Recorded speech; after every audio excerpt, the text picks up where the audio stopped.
कई राज्यों में नियुक्त हुए नए राज्यपाल। पूर्व पेट्रोलियम मंत्री राम नाईक को उत्तर प्रदेश का राज्यपाल बनाया गया। ओपी कोहली गुजरात, बलराम दास टंडन छत्तीसगढ़, केशरी नाथ त्रिपाठी पश्चिम बंगाल के राज्यपाल बनाए गए।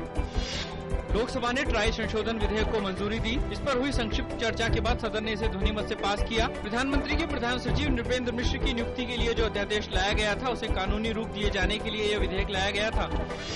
ट्राई संशोधन विधेयक पर लोकसभा में सरकार को तृणमूल कांग्रेस और AIADMK का भी साथ मिला। इन दोनों दलों ने सरकार का समर्थन करते हुए कहा कि कोई भी नई सरकार आती है तो वो विश्वस्त लोगों को प्रशासन में लाती है, इसमें कुछ भी गलत नहीं है। बसपा ने भी इस विधेयक पर एनडीए सरकार का समर्थन किया। बसपा प्रमुख मायावती ने कहा कि उनकी पार्टी को इस विधेयक में संशोधन का विरोध करने का कोई कारण नजर नहीं आता। ट्राई संशोधन विधेयक पर कांग्रेस नेता राजीव शुक्ला ने कहा कि अध्यादेश लाने के तरीके पर पार्टी ने विरोध जताया था। जनता दल यूनाइटेड के नेता केसी त्यागी ने कहा कि उनकी पार्टी ट्राई संशोधन विधेयक पर राज्यसभा में सरकार का विरोध करेगी।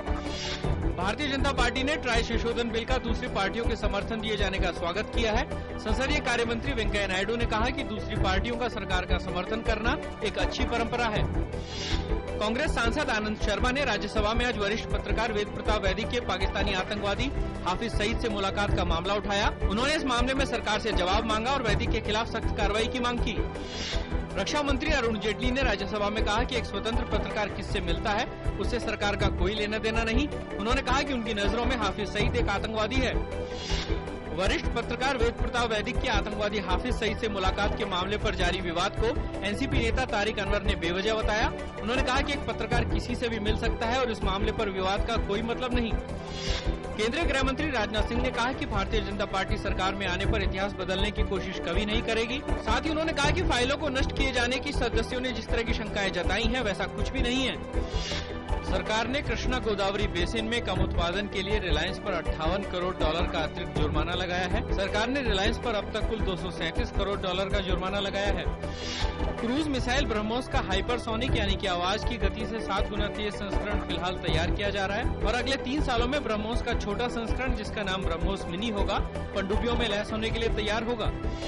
महंगाई के मोर्चे पर राहत की खबर। जून में थोक मूल्य सूचकांक महंगाई दर में 0.5% से ज्यादा की गिरावट दर्ज की गई। जून में थोक महंगाई दर घटकर 5.43% हो गई। वहीं मई में यह थोक महंगाई दर 6.01% थी।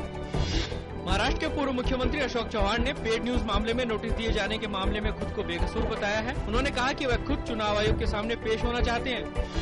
आरजेडी प्रमुख लालू प्रसाद यादव आज चारा घोटाला मामले में रांची की सीबीआई अदालत में पेश हुए। लालू यादव चारा घोटाले के 2 मामलों में कल सीबीआई की एक अन्य अदालत में पेश होंगे। आज सावन महीने का पहला सोमवार है। पहले सोमवार को श्रद्धालुओं ने भगवान शिव का जलाभिषेक कर उनसे मंगल की कामना की।